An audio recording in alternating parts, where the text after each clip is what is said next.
नमस्कार साथियों, हमारे चैनल पे आपका स्वागत है। बिहार एसएससी का जो डबल एसओ या बीएसओ का जो वैकेंसी आया है 682 पद प्रखंड सांख्यिकी पदाधिकारी, ये फॉर्म भराना चालू हो गया है। और बिहार में समझ लीजिए अभी रोजगार का मेला लगा हुआ है। आप देख सकते हैं बिहार पुलिस, बिहार टीचर लगातार दिया जा रहा है। टीआरई 4 का सब इंतजार कर रहे हैं। इधर बिहार दरोगा आने वाला है, बिहार सीजीएल आने वाला है और बिहार एसएससी का 2 साल हो चुका है। तो ये जो वैकेंसी है ये एकदम बिहार एसएससी और बिहार सीजीएल के पैटर्न पे है। और इसका अगर आप तैयारी करते हैं तो आपको आगे चल के बिहार सीजीएल 4 में भी अच्छा खासा मदद मिलेगा। तो ये एक अच्छा सुनहरा मौका है और आपको सटीक जानकारी देंगे और अंकों का जो पूरा पैटर्न है, सिस्टम जो है उसको बताएंगे और यहीं से शुरुआत करेंगे। फिर आगे हम चुनिंदा बुक लिस्ट या जो भी इससे रिलेटेड जानकारी होगा और संविदा के विषय में, जो संविदा और नॉर्मल अभ्यर्थी है उसका क्या खेला है, उन सारे चीज़ों पे चर्चा करेंगे। सबसे पहले हम आ जाते हैं पेपर पे। पहला जो पेपर होगा बिहार एसएससी को आप जानते ही है, तो पहला जो पेपर होगा वो 150 अंक का होगा। कितना होगा? 150 अंक का होगा। उसमें से 50 क्वेश्चन रीजनिंग को दे दीजिए और 25 मैथ को और 50 जीके को, जिसमें करंट अफेयर सारे रहेंगे, और 25 साइंस को। तो ये ऐसा पैटर्न है कि आप रेलवे का भी तैयारी करते हैं तो 150 भले ही क्वेश्चन है तो सारी चीज़ों में मदद देता है। तो ये एक अच्छा मौका है। तो यही पैटर्न रहेगा जो बिहार एसएससी का है, बिहार सीजीएल 4 का आने वाला है। तो 150 क्वेश्चन पहला पेपर रहेगा, इसको आप पास कीजिएगा तो दूसरा पेपर फिर से 150 अंक का होगा और 100 का हिंदी आएगा, जिसमें 30 आपको लाना है। अब इसके अंकों पे आ जाते हैं। एक क्वेश्चन अगर आप सही करते हैं तो कितना अंक देगा? 4 अंक। कितना अंक? 4 अंक दिया जाएगा आपको एक क्वेश्चन सही पे। और एक क्वेश्चन आप अगर गलत करते हैं तो 1 अंक काट लिया जाएगा। 1 अंक काट लिया जाएगा आपका। तो 150 क्वेश्चन जो है आपके पास है, तो कुल आपका 600 अंक बनता है। 600 अंक का एग्जाम है। 600 अंक का आपका एग्जाम है। एक क्वेश्चन गलत होता है 1 अंक कट जाएगा, एक क्वेश्चन सही होगा 4 अंक मिलेगा। 150 क्वेश्चन है, 600 अंक है। अब हम संविदा पे आ जाते हैं। संविदा हमारा क्या होगा कालिया? तो संविदा और नॉर्मल अभ्यर्थियों के बीच में अंकों का कुछ जोड़ है, उसको समझेंगे। नोटिफिकेशन में आपको सबसे पहले हम वही चीज़ दिखा देते हैं। देखिए 600 अंक उधर है। अभी आप देखिएगा तो थोड़ा सा लगेगा कि ये अंकों में ऐसा बदलाव क्यों। यहाँ पर आप देखिएगा तो मेधा सूची जो जारी करने का तरीका है, लिखित परीक्षा में अंकों का अधिमानता 75 रखा गया है। और जो संविदा के आधार पे, संविदा के आधार पे किसी किसी ने 5 साल तक सेवा दिया, किसी ने 4 साल, किसी ने 3 साल, तो 1 साल जो देगा उसको 5 अंक, 2 साल देगा 10 अंक, इसी प्रकार 5 साल तक का छूट दिया गया है। तो इसको 25 अंक दिया गया है। और जो नॉर्मल अभ्यर्थी हैं जो संविदा पे नहीं है उसको टोटल 75 अंक, और ये सूत्र पे बैठाया गया है, और कुल मिलाकर के 100 अंक। और ये 25 अंक आप उसका संविदा वाला का हक नहीं मार सकते हैं। लेकिन आपको बताएंगे कि आप संविदा वाले से कैसे फाइट करेंगे और इससे आपको डरना नहीं है। ये सिर्फ दिखाने के लिए एक तरह से, ऐसा नहीं है कि यही आपका जॉब खा जाएगा। तो सबसे पहले हम नीचे जो सूत्र दिया गया है इस पैटर्न को समझेंगे। तो आपको मान लीजिए कि 150 क्वेश्चन है और सारा के सारा आप सही कर रहे हैं। 150 में 150 क्वेश्चन आपका सही हो गया तो आपको कितना अंक आया? 600। तो इसका सूत्र ये है, जितना भी अंक आया, जितना भी आपको अंक आया उसको भाग दीजिए 600 से। 600 से आप भाग दीजिए और गुना 75 कीजिए, तो इसका हल निकल के कितना आएगा? 75 आएगा। तो कुल अंक जो है 600 को, जैसा सूत्र बनाया गया है, जो 150 क्वेश्चन का एग्जाम दीजिएगा तो 600 अंक को ऐसे सजाया गया है कि आपका कुल अंक मेधा सूची जो है जारी होगा वो 75 अंक पे। तो आपको अगर मान लिया जाए 100 अंक ही बना पाते हैं तो आपको कितना अंक आएगा? एक क्वेश्चन पे 4 नंबर, 400 अंक आएगा। तो 400 को 600 से भाग दिया जाएगा और 75 से गुना किया जाएगा, तो ये आपका आ जाएगा 50 के करीब आ जाएगा कट छट के। तो 50 अंक आपको मिलेगा। और यहीं पर मान लीजिए कि एक संविदा वाले हैं, उन्होंने भी 100 क्वेश्चन सही किया, आपने भी किया, तो उनको भी 50 अंक मिला, आपको भी मिला, लेकिन वो 1 साल तक सेवा दे चुके थे, तो उसको 5 अंक ज़्यादा मिल जाएगा, 55 हो जाएगा।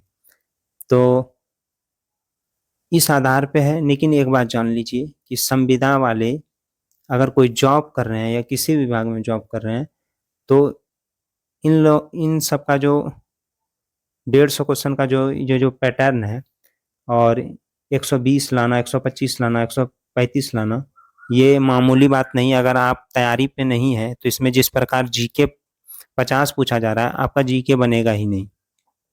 इतना आसान नहीं होता है। जो लगातार अभ्यर्थी दिन रात बने हैं, वो भी कहीं ना कहीं 1-2 नंबर से सिलेक्शन नहीं ले पाते हैं।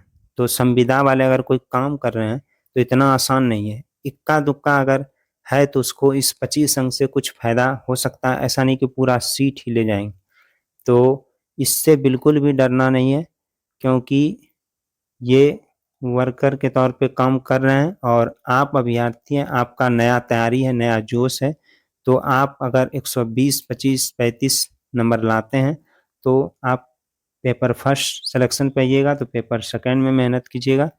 और अगर ये जॉब आपको मिल जाता है तो वेतन स्तर 7 का अच्छा खासा वेतन है, 75 से 80 हज़ार के करीब। तो ये आपको एक अच्छा मौका दे रहा है। और हम रिवाइज के तौर पे बता देते हैं, जिसके पास जानकारी ना हो। इसमें जो योग्यता है, आपको अर्थशास्त्र, गणित, सांख्यिकी में अगर स्नातक ग्रेजुएशन है तो ठीक है, या ये सब्सिडरी विषय भी रहा है आपका ग्रेजुएशन में, तो आप इस फॉर्म को भरने योग्य हैं। अब आगे आ जाते हैं, सीटों को देख लीजिए। 682 को किस प्रकार अनुसूचित जाति, अनारक्षित, पिछड़ा वर्ग, इन पे सीटों की संख्या देख सकते हैं आप। और ये उम्र सीमा है। पुरुषों के लिए पिछड़ा वर्ग, अत्यंत पिछड़ा वर्ग 40 साल, 37 साल जनरल के लिए। तो इसी प्रकार है, SC ST पुरुष महिला दोनों के लिए 42 साल, और दिव्यांग अभ्यर्थियों के लिए 10 वर्ष की छूट है। अब आगे आपको ये 75 अंक वाली कहानी तो बता दिए हैं। जो आपको फॉर्म भरने में फीस लगेगा, परीक्षा शुल्क जो है, परीक्षा शुल्क आपका देख सकते हैं 540 जो है, 540 रुपया जनरल के लिए, BC BC इन्हीं के लिए है, पुरुष अभ्यर्थी के लिए। बाकी बात SC ST हो, दिव्यांग हो, महिला हो, सबके लिए 135 है। तो इधर सारे के लिए 135 है, 540 सिर्फ ऊपर वाले कॉलम के लिए है। फॉर्म देख सकते हैं, वहाँ पर सरकारी रिजल्ट में जाइएगा तो आपको मिलेगा ही, 1 से 19 तक दिया है। और ये सूचना बहुत ही पहले से आ चुकी है। और आपको अगर विषय के बारे में जानना है तो ये जान सकते हैं आप कि भारत और उसके पड़ोसी देश, इनसे संबंधित जो टॉपिक है, इनसे संबंधित प्रश्न सारे आएंगे। और समसामयिक विषय इनसे संबंधित देख सकते हैं आप, अंतर्राष्ट्रीय पुरस्कार, भारतीय भाषाएं, पुस्तक लिपि, ये सारे हैं। सामान्य विज्ञान और गणित, विज्ञान से कुछ टॉपिकों को हाईलाइटेड करके दिखाया गया, लेकिन इसी पे ऐसा नहीं है कि जो लिखा है वैसे ही है। क्वेश्चन वैसे नॉर्मल क्वेश्चन बैंक को आप अभी जो लेटेस्ट देख सकते हैं, किसका देखेंगे तो CGL का आया, PR CGL जो 3 का 22 में एग्जाम हुआ है, उसका देख सकते हैं। उसी आधार पर क्वेश्चन रहेगा, तो उसको समझ सकते हैं। क्योंकि इनका एग्जाम ज़्यादातर तो हुआ नहीं है, तो आप ये नहीं कह सकते हैं कि इसका बहुत ज़्यादा क्वेश्चन होगा, ग्रुप D NTPC की तरह, रेलवे की तरह, या SSC की तरह। SSC CGL उन लोगों का लगातार एग्जाम होते रहता है, तो उन लोगों का क्वेश्चन बैंक बहुत ज़्यादा क्वेश्चन इकट्ठा है, लेकिन इनका एग्जाम उतना नहीं है। तो इनका आप CGL 3 से तुलना कर सकते हैं, उनका क्वेश्चन बैंक देख सकते हैं, और इनका भी क्वेश्चन बैंक होगा तो उनको भी आप देख सकते हैं आराम से। आपको अंतिम में, लास्ट में हम बुक लिस्ट के विषय में बताना चाहेंगे।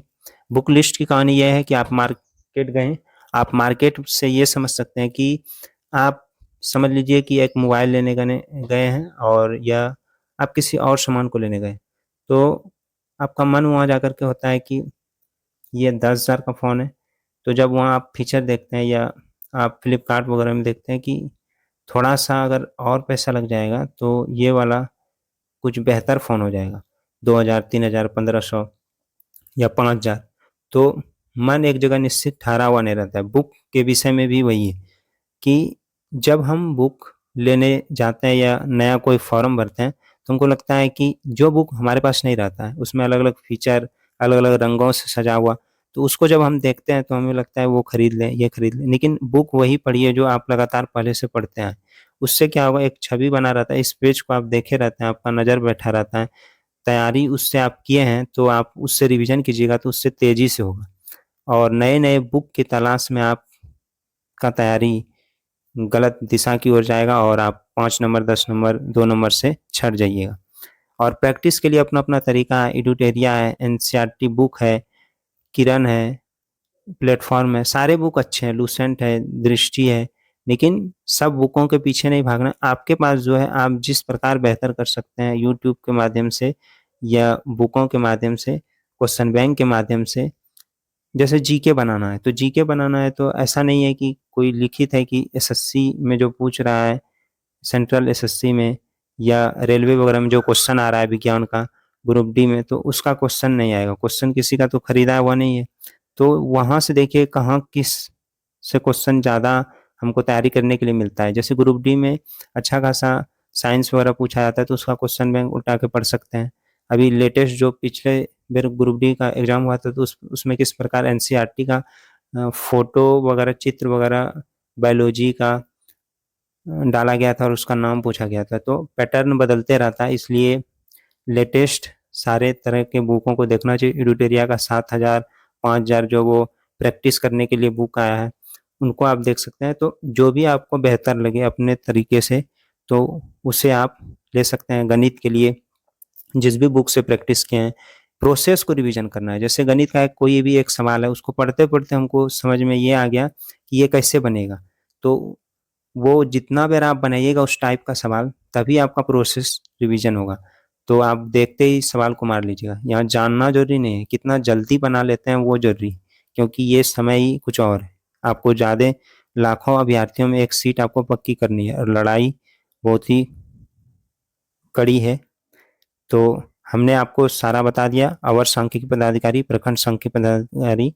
तो बुकों के विषय में आप ध्यानपूर्वक सटीक रहिएगा, लालच ज़्यादा नहीं करना है, बुकों के पीछे अलबलाना नहीं है और सही तरीके से अगर तैयारी कीजिएगा तो इसका फ़ायदा आपको बिहार एसएससी का अगर फॉर्म पहले भरे होंगे या बिहार सीजीएल आने वाला है तो सब में मिलेगा। बिहार दरोगा का देख लीजिए, बराबर एग्जाम होता है तो इसका क्वेश्चन बैंक ले सकते हैं। इससे संबंधित जो जीके है आपको फ़ायदा दिलाएगा। बिहार बीपीएससी जो टीचर का एग्जाम हुआ है, इसमें अच्छा खासा एनसीईआरटी से मिलता-जुलता क्वेश्चन है, तो ये भी आपको फ़ायदा दिलाएगा।